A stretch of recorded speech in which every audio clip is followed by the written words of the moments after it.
ఈ విధంగా ఒక గుళ్ళగోళం మరియు శంఖు యొక్క వ్యాసాలు ఇవ్వబడినవి. వ్యాసాన్ని సగం చేస్తే ఈ విధంగా వాటి వ్యాసార్థాలు వస్తాయి.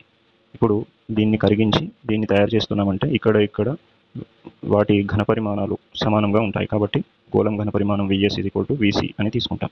ఇప్పుడు వాటి సూత్రాలు, ఇది గుళ్ళగోళం కాబట్టి ఇక్కడ r³ - r³ అని వస్తుంది ఘనపరిమాణం.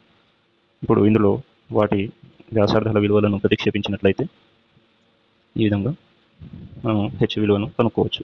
ఇప్పుడు h ఈ రెండిట్లో కూడా 343ని కామన్ తీస్తే ఈ విధంగా వస్తుంది. ఇప్పుడు 49లో 7 స్క్వేర్ కాబట్టి 49 1 ఇది 7³ కాబట్టి 7 టైమ్స్ పోతుంది. కాబట్టి h = 4 7 28. ఇది 7/8 అని వస్తుంది. కాబట్టి 4 7 28/4 అంటే 49/2 నథింగ్ బట్ 24.5. కాబట్టి ఇది సరైన సమాధానం అవుతుంది.